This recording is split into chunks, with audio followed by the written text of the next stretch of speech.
Il existe plusieurs lunes dans le système solaire, mais aucune n'est semblable à la nôtre. Elle exerce une influence considérable sur notre planète et lui permet de maintenir son équilibre. La Lune a façonné notre planète et contribué à son évolution. Sans elle, nous n'existerions peut-être pas.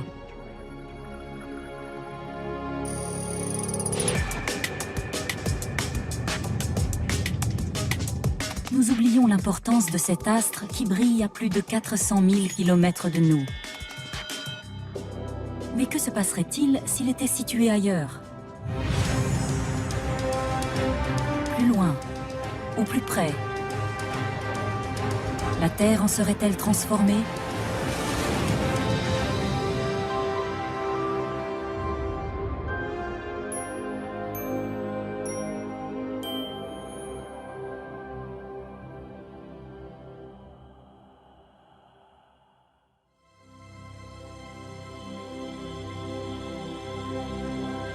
La Lune n'est qu'un caillou dans le ciel, mais elle a le pouvoir de déplacer d'énormes quantités d'eau sur la Terre.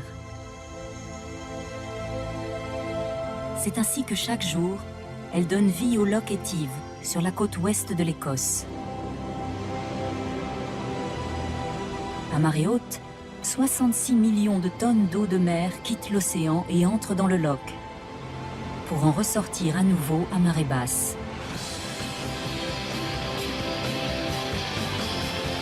L'ouverture du loch ressemble à un entonnoir dans lequel l'eau s'engouffre avec une force impressionnante et forme les chutes de Laura. Des amateurs de kayak affluent du monde entier pour se mesurer au courant de ce loch.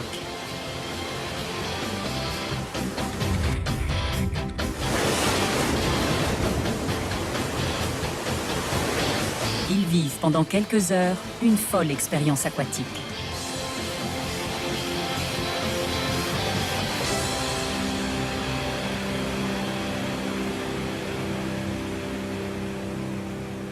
Le va-et-vient des marées dans ce loch constitue l'une des nombreuses preuves du lien qui unit la Terre à la Lune. Mais l'astre de la nuit influence l'humanité de bien d'autres façons.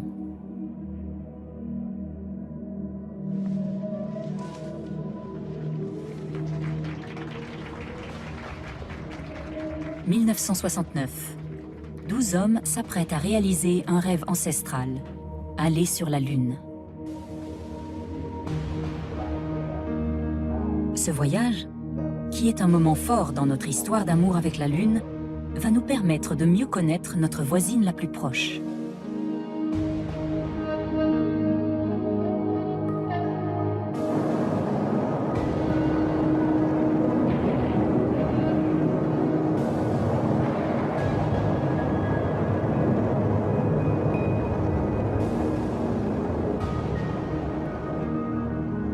Grâce à la fusée Apollo, l'homme marche sur la Lune pour la première fois.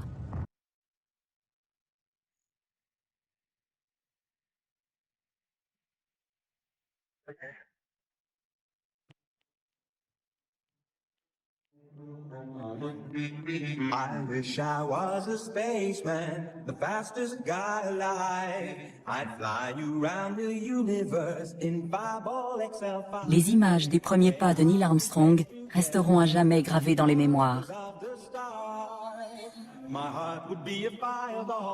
5 autres missions lui succèdent dans les 4 années suivantes.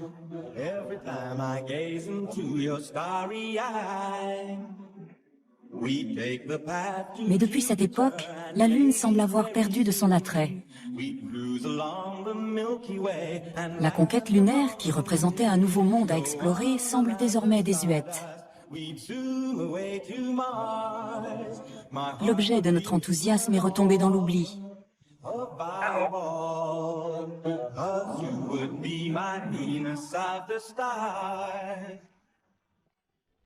Pourtant, les découvertes sur cet astre mort restent fascinantes. Alors, devrions-nous renouer avec nos anciennes amours? C'est vraiment incroyable. La Lune, qui est à 400 000 km de nous, produit des effets sur nous, notamment en agissant sur les marées.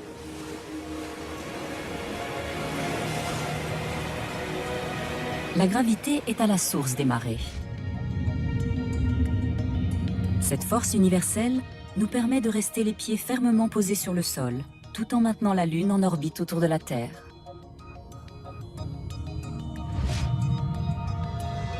Mais si la Terre exerce une attraction sur la Lune attire aussi la Terre, et notamment nos océans. La gravité est une force très puissante, bien qu'invisible. Sa force d'attraction se rapproche de celle des aimants. J'ai ici un morceau de métal que je pose sur une balance. Il pèse 1,3 kg. C'est la gravité terrestre qui lui donne ce poids. Si je place cet aimant puissant au-dessus de mon morceau de métal, la force magnétique d'attraction l'attire vers le haut et par voie de conséquence, son poids sur la balance dégringole. La force d'attraction de la gravité fonctionne de façon comparable. La force de gravité de la Lune entraîne un gonflement de l'eau des océans, qui, sous l'effet de la rotation de la Terre, produit des marées hautes et des marées basses. L'ampleur des marées dépend de la distance entre la Terre et la Lune.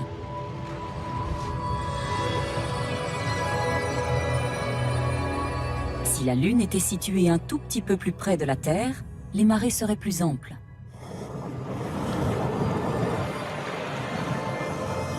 Les marées basses seraient plus basses et les marées hautes plus hautes partout dans le monde. Toutes les côtes proches du niveau de la mer seraient inondées.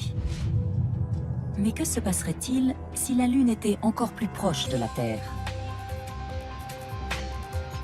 C'est l'heure de pointe à Londres. Ce soir, alors que le soleil se couche, une énorme lune apparaît. Elle est 20 fois plus proche de la Terre qu'en temps normal.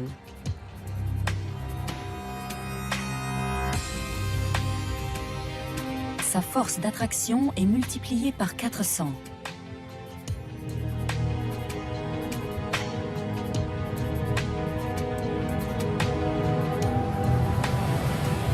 Et elle est en train de créer une puissante élévation de la marée. L'eau recouvre les îles britanniques.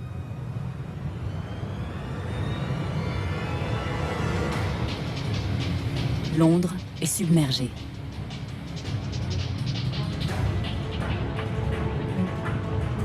Quelques heures plus tard, la même marée atteint la côte est des États-Unis.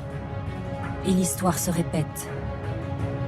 New York est complètement inondée.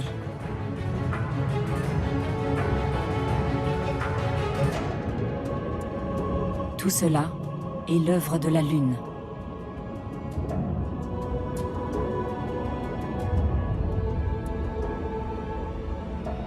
Ça ressemble au scénario d'un film catastrophe. Mais revenons dans le passé lointain. Il y a 4,5 milliards d'années, le système solaire était encore en formation et la Terre n'avait pas de Lune. Elle tournait autour du Soleil, seule, bombardée de rochers, de comètes et d'astéroïdes. Un jeu de flipper cosmique.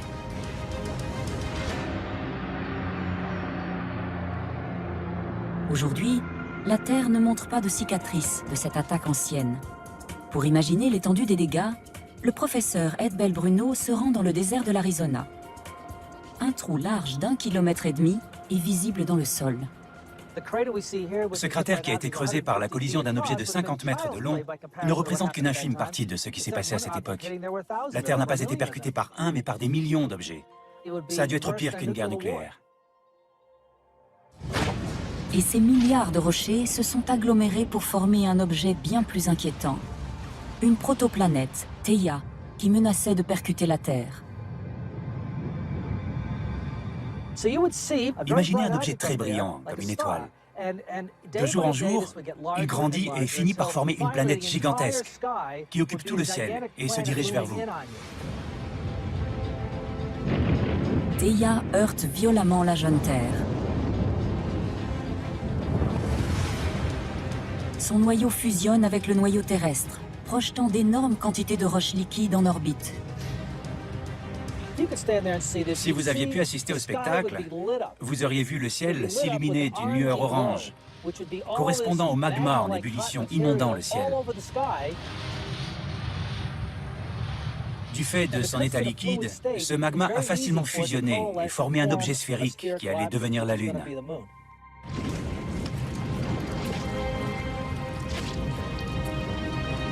Imaginez la scène, le premier lever de lune sur la jeune Terre.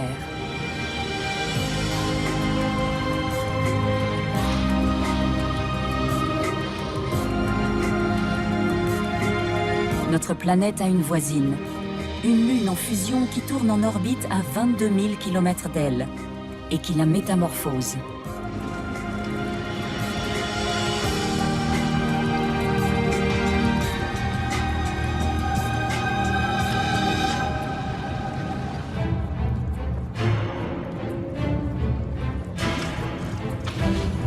La collision avec Theia pulvérise la jeune Terre. Des métaux ferrugineux sont libérés du noyau de cette planète pour composer un des éléments de base de la Terre.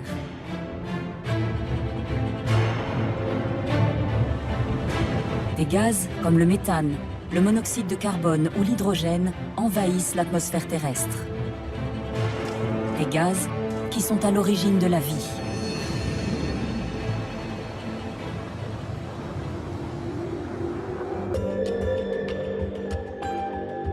Dans les années 50, le physicien américain Stanley Miller mène une expérience. Il rassemble un mélange de ces gaz pour recréer les conditions de cette jeune Terre.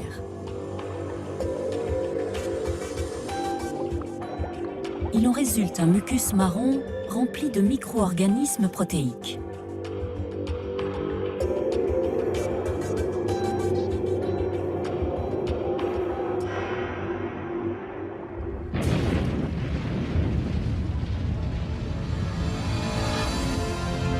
Si la collision à l'origine de la Lune a participé à l'apparition de la vie, il faudra attendre 700 millions d'années pour que la première créature unicellulaire émerge.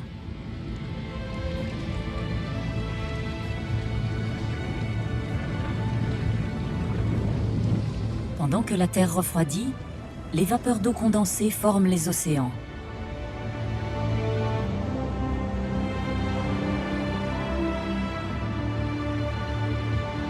Et ces océans subissent les marées sous l'influence de la Lune.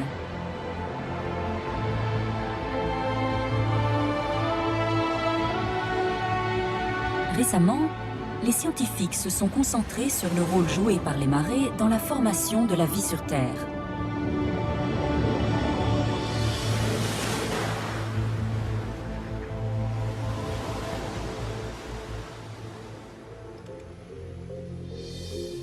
Selon le professeur John Sutherland, c'est grâce aux marées que la vie est véritablement apparue.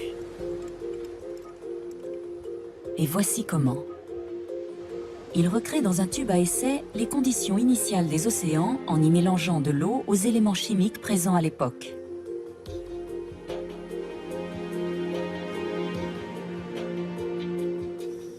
Il chauffe le tube et l'eau s'évapore, comme elle le ferait sous l'effet du soleil chauffant les rochers à marée basse.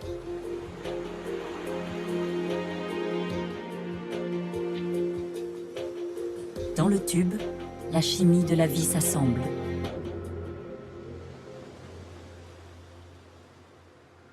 Et juste au moment où la marée remonte et recouvre les rochers, John ajoute de l'eau dans la fiole. Il y adjoint quelques radiations ultraviolettes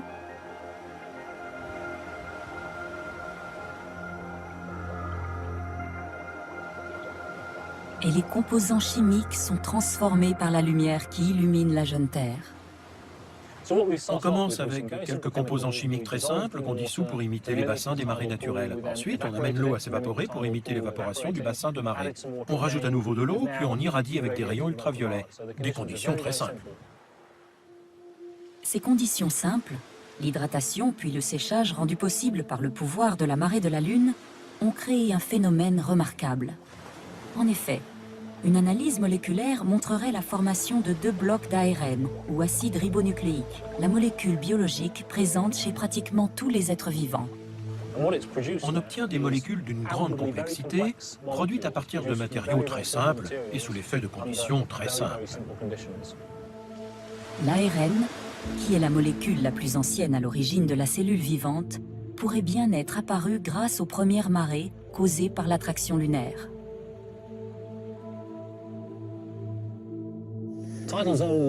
Les zones de marée sont des laboratoires de chimie prébiotique. Chaque bassin est placé sous des conditions particulières avec de légers changements chimiques. Un de ces bassins aura les conditions requises pour faire naître des blocs d'ARN. Et la formation d'ARN signifie que la vie peut exister. L'apparition des premières créatures marque le début de l'évolution.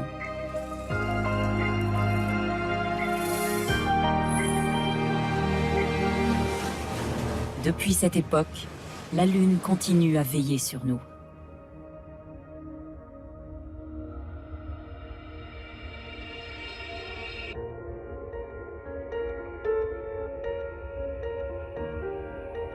Les hommes ne voient toujours qu'une seule face de la Lune, car elle tourne sur elle-même en 29 jours et met précisément le même temps à faire le tour de la Terre. Ainsi, elle nous cache en permanence son autre face.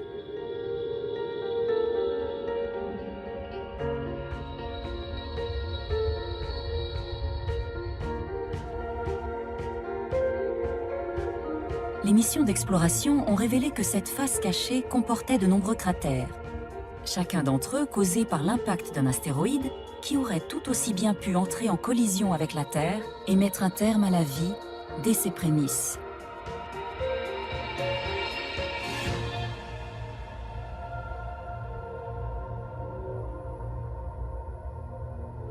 La Lune a donc permis à la vie d'émerger, mais l'a aussi préservée, tel un ange gardien.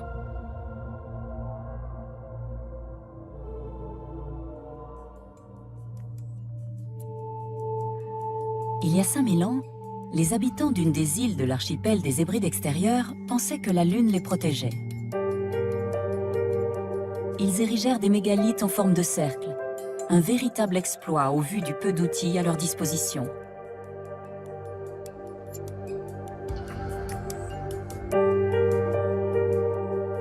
Certains pensent même que nos ancêtres avaient bâti là un observatoire pour marquer un événement lunaire rare.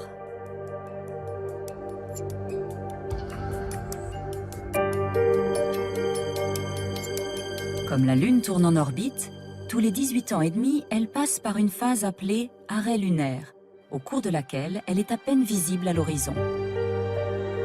Les bâtisseurs de Calaniche ont probablement suivi la courbe de la Lune et aligné leurs pierres selon sa trajectoire. La Lune se détache des collines pour apparaître juste entre les pierres. Pour parvenir à cet alignement parfait, ces bâtisseurs ont dû rectifier la position de leurs pierres tous les 18 ans et demi.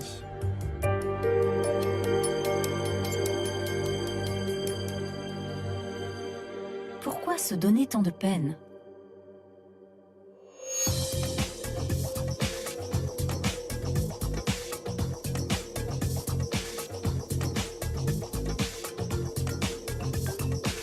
Dans le monde antique, on attribue à la Lune des pouvoirs magiques. Ces croyances perdurent encore aujourd'hui.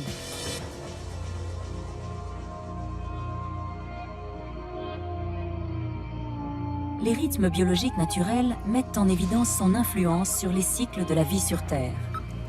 De nombreux animaux réagissent instinctivement à la lumière de la Lune, qui les rend plus bruyants, plus actifs et plus fertiles. L'exemple le plus marquant est apporté par les coraux tropicaux, qui synchronisent leur cycle reproductif afin de pondre leurs œufs chacun au cours de la même nuit. Il s'agit d'une nuit de pleine lune, offrant une lumière particulièrement vive.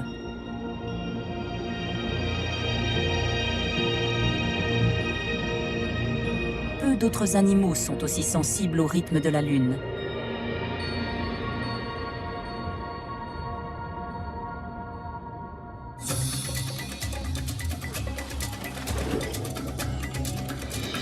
Mer des Sargasses, près des Bermudes. Anne Cohen, biologiste marine, est venue y étudier le pouvoir de la Lune. Elle s'intéresse particulièrement à une espèce de corail portant le nom de Diploria strigosa ou corail cerveau-symétrique. Tous les 29 jours, par nuit de pleine lune, les coraux-cerveaux sécrètent une nouvelle couche de squelette qui recouvre les précédentes. Cette poussée de croissance est déclenchée par l'orbite mensuelle de la Lune et les différentes couches du squelette peuvent servir de calendrier lunaire.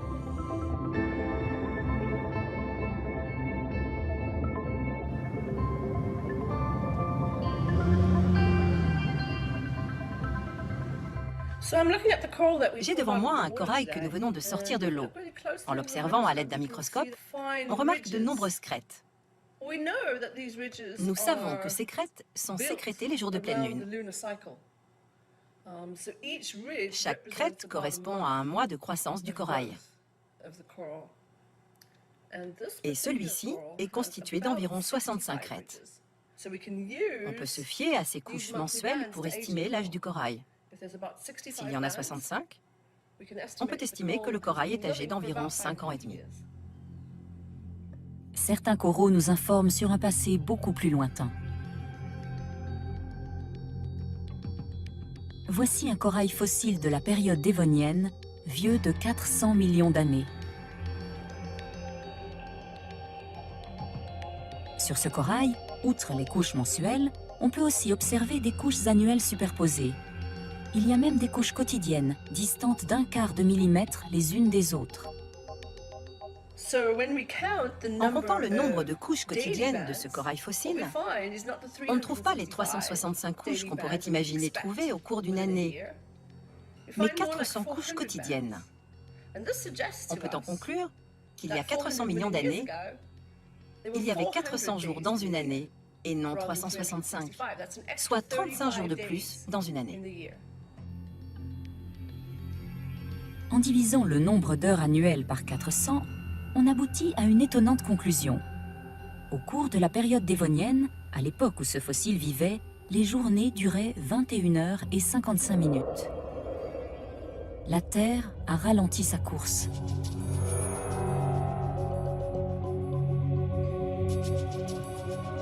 Puisqu'il faut à la Terre une journée pour tourner sur elle-même, si les jours étaient plus courts à cette époque, cela signifie que la Terre tournait plus vite.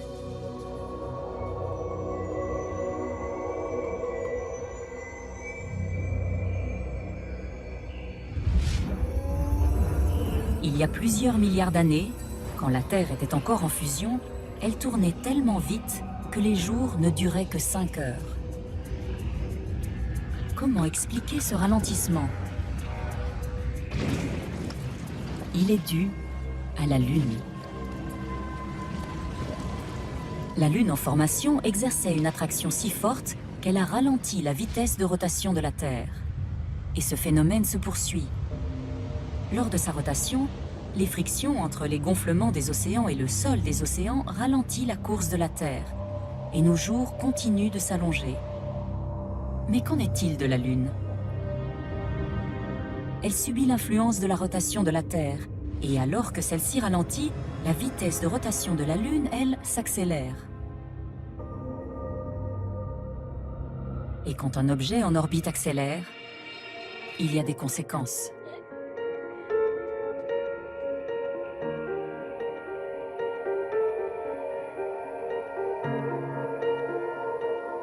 Imaginons que la Terre soit le centre de ce tourniquet et que les enfants représentent la Lune en orbite.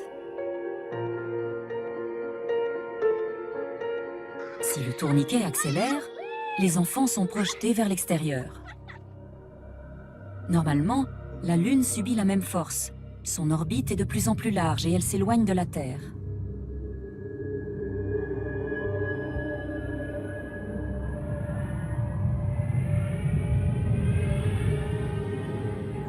Mais s'éloigne-t-elle encore?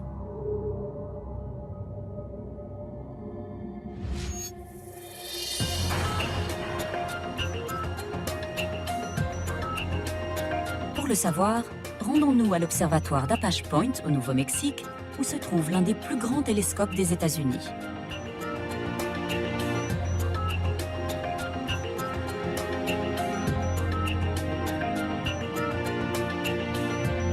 Ce lieu abritait aussi l'un des derniers avant-postes du programme Apollo. Les astronautes pouvaient y effectuer leurs observations scientifiques.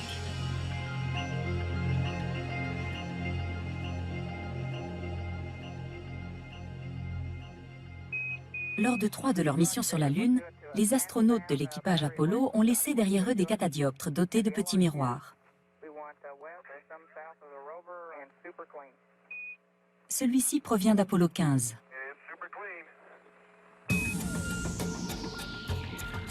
Les astronomes envoient régulièrement des lumières laser pour mesurer à quelle distance de la Terre la Lune se situe.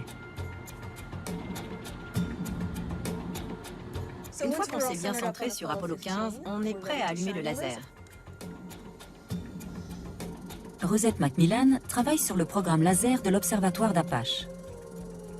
Elle projette le laser sur les réflecteurs d'Apollo sur la Lune pour tenter de détecter son reflet. Il suffit de quelques photons ou particules de lumière et de connaître la vitesse de la lumière pour connaître la distance entre les deux planètes au millimètre près.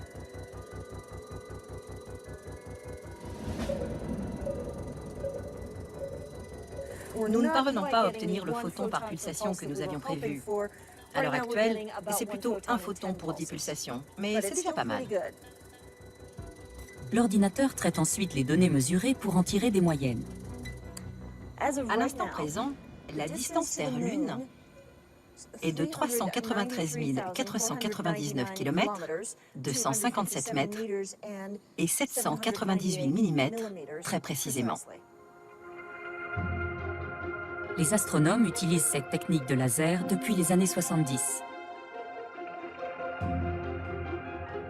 Et leurs constatations rejoignent l'hypothèse selon laquelle la Lune s'éloigne, et ceci à la vitesse de 3,78 cm par an.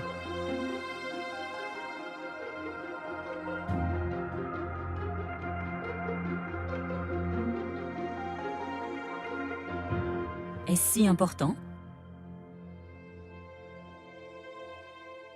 Oui, car si la Lune continue de s'éloigner, nous perdrons une merveille naturelle.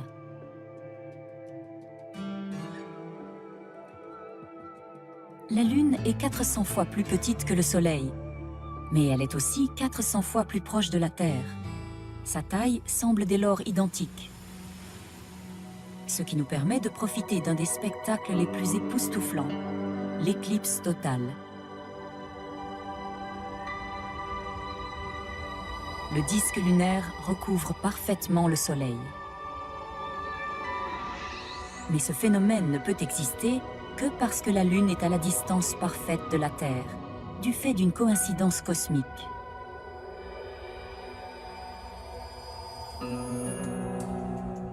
Dans le futur, si la Lune continue de s'éloigner, son disque sera trop petit pour couvrir le Soleil et les éclipses totales disparaîtront à jamais.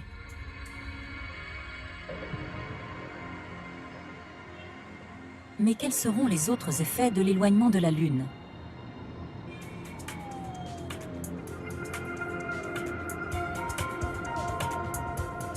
New York. Le Soleil s'est couché il y a 1 heure et la Lune s'élève.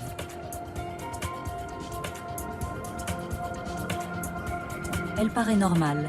Pourtant, elle est plus petite que d'habitude, du fait de son éloignement. Un éloignement faible, seulement 10%, environ 38 000 km, mais qui change tout.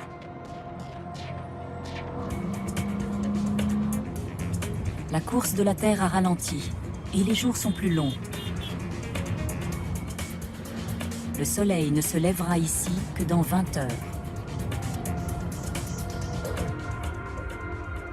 L'hémisphère ouest est entièrement plongé dans le noir, alors que l'hémisphère est subit une journée extrêmement longue.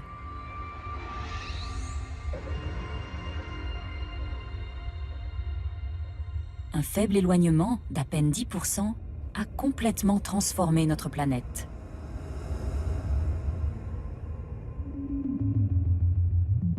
Ce changement entraîne des conséquences encore plus extrêmes. La stabilité de la Terre en est affectée.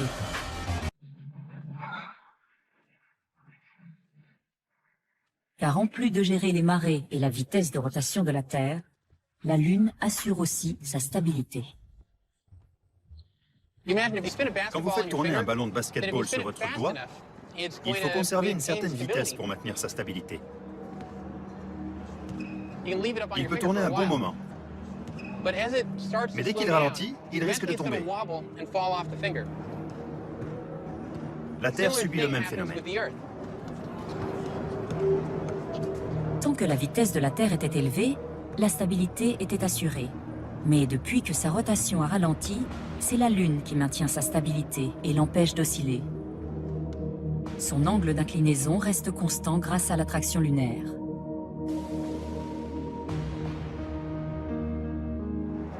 Sans la Lune, l'angle varierait de façon chaotique entre 0 et 85 degrés.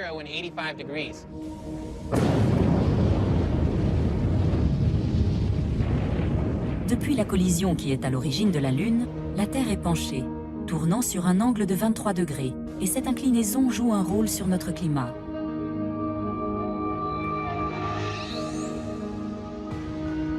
Si la planète était verticale, le Soleil brillerait en permanence sur l'équateur et jamais sur les pôles.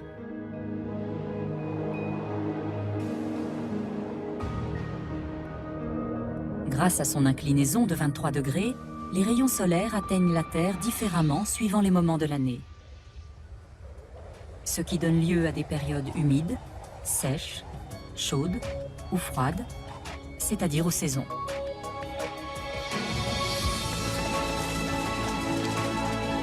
La faune et la flore sont affectées par le rythme des saisons.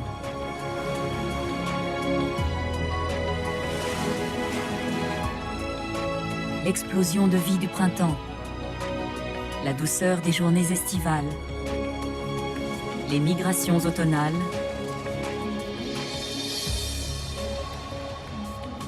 et la lutte pour la survie hivernale.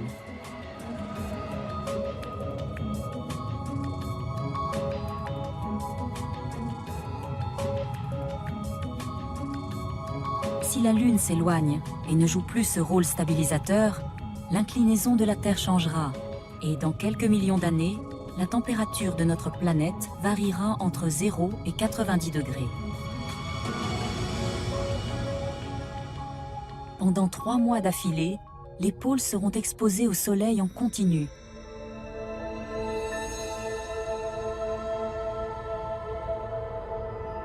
Les glaces polaires fondront et une quantité phénoménale d'eau se répandra dans les océans, causant une élévation du niveau de la mer de 65 mètres.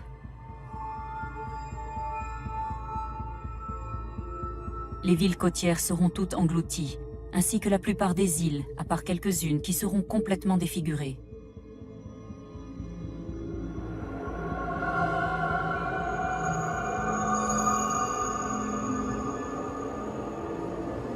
Las Vegas sera plongé dans le noir et il y fera moins 20 degrés. Le soleil brillera sur l'Antarctique, condamnant Las Vegas à un hiver glacial.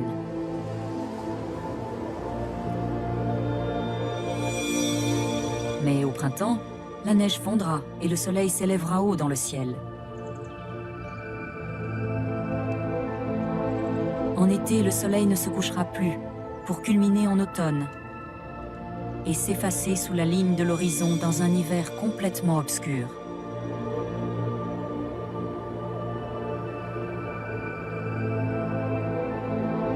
Survivra-t-on? Tout dépendra de la vie sur Terre à ce moment-là.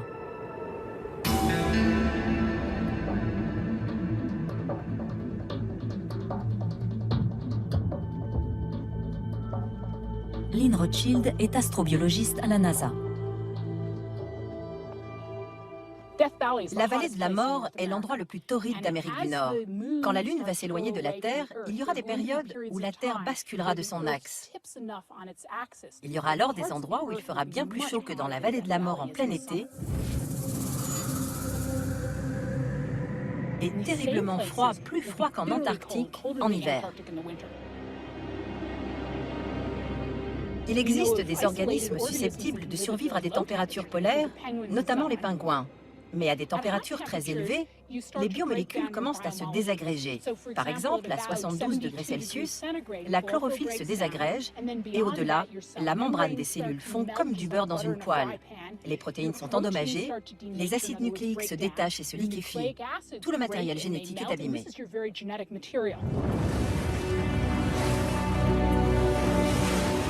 Certains micro-organismes se sont adaptés à la vie en eau profonde et survivent dans des geysers à une température de plus de 100 degrés Celsius. Mais ils périraient dans un froid glacial. Et c'est bien le problème. Si la Terre se désaxait, les changements de saison seraient tellement rapides et extrêmes que l'évolution n'aurait pas le temps de suivre le rythme. Une fois que l'on parvient à évoluer pour vivre dans ces climats extrêmes, on se voit réduit à passer d'un pic à l'autre. On ne connaît pas d'organisme susceptible de survivre dans des températures aussi extrêmes, et certainement pas tout au long de l'année. Il faudra au moins 1 milliard d'années avant que la Lune soit assez éloignée de la Terre pour provoquer un tel basculement de son axe. Mais cette hypothèse montre à quel point la Lune est bien située. Un minuscule déplacement et cela entraînerait des changements radicaux pour la vie sur Terre.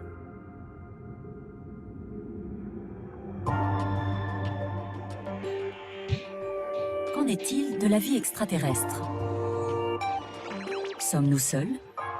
Existe-t-il quelque part des planètes similaires à la nôtre qui abritent une forme de vie comparable à la nôtre? Ces télescopes balaient le ciel pour y trouver des réponses. Il existe des centaines de lunes dans notre système solaire, mais elles ne ressemblent pas à la nôtre. La lune de Jupiter est trop petite pour produire un effet sur le géant de gaz. Il en va de même pour les lunes de Saturne, de Neptune et d'Uranus. Notre Lune est la seule à être suffisamment grande et proche de nous pour nous influencer. Nous rêvons de découvrir d'autres planètes qui, grâce à leur Lune, pourraient abriter la vie. Mais serons-nous un jour en mesure de les visiter? Pourrons-nous un jour voyager dans l'espace?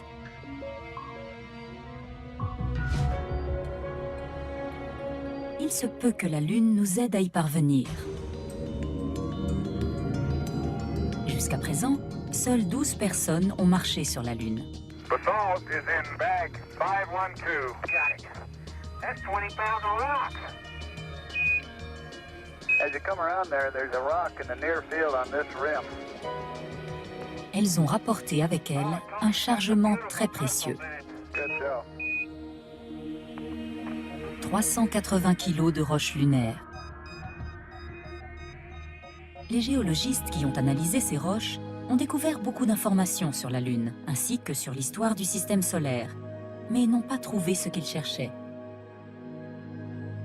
Des traces de la présence d'eau. Ils en ont conclu que la Lune était complètement sèche.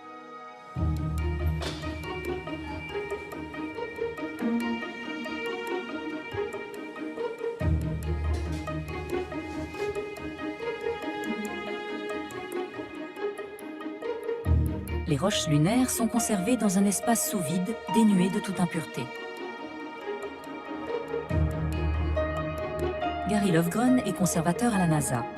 Son travail consiste à conserver ces roches dans un environnement aussi pur que la surface lunaire.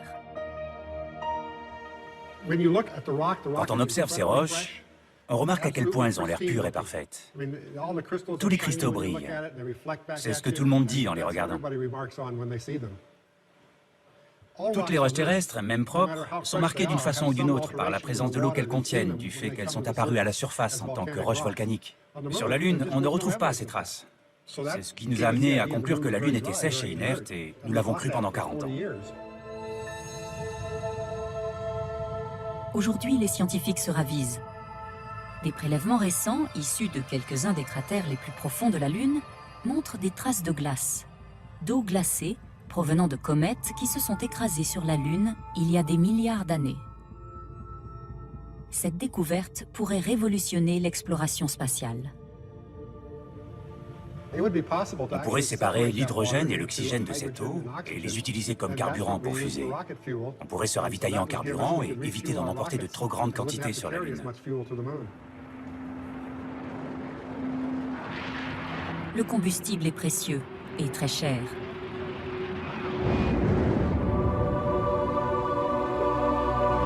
Il en faut de grandes quantités pour parvenir à sortir de l'attraction terrestre et à entrer dans l'espace.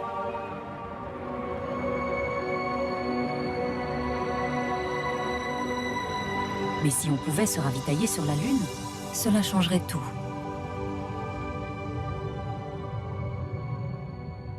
Disposer de telles quantités d'eau est crucial pour coloniser la Lune ou pour organiser des explorations approfondies de la Lune. Tout ce qui semblait compliqué auparavant devient possible.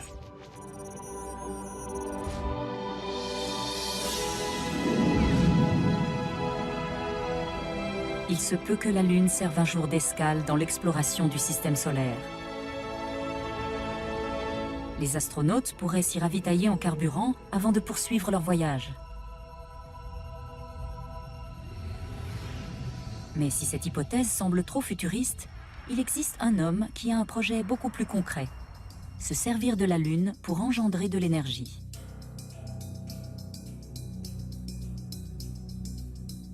Depuis 30 ans, David Criswell, astrophysicien, caresse le rêve d'exploiter l'énergie solaire en installant des milliers de panneaux solaires sur la Lune.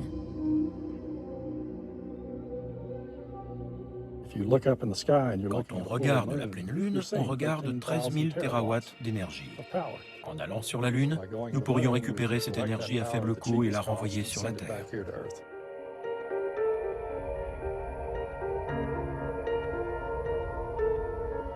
Des parties entières de la Lune seraient recouvertes de fins panneaux solaires.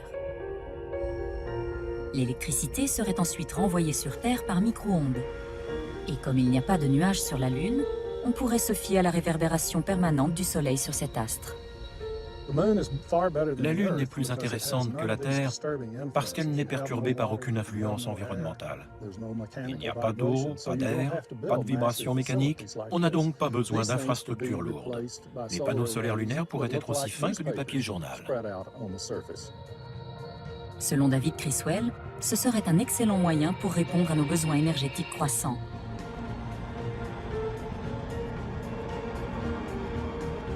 Les bases lunaires pourraient exploiter de grandes quantités d'énergie solaire et générer une nouvelle activité économique. En outre, la Lune fournirait l'ensemble des matières premières.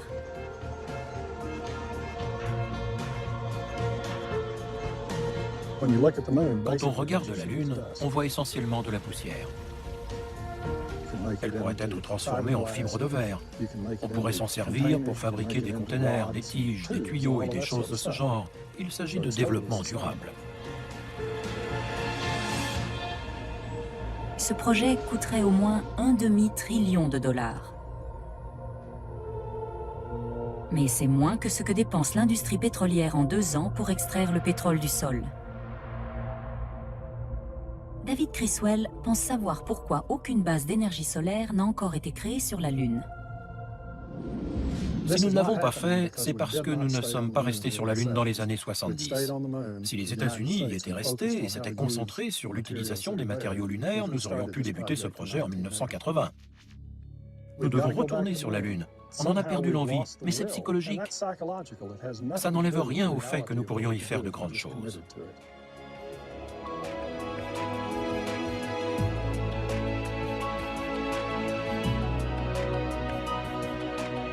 Au cours des années de gloire de l'ère d'Apollo, nous étions fous de la Lune. Sa conquête était synonyme de victoire, de nouveauté, d'avenir.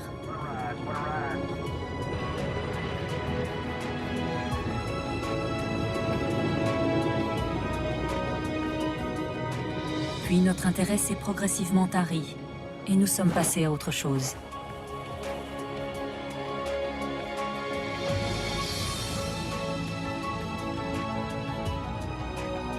Mais la Lune est bien plus importante et plus utile que nous ne l'imaginons. Pendant des milliards d'années, elle a modelé la Terre et rythmé l'évolution de sa faune et de sa flore. la question de son utilité ne se pose plus.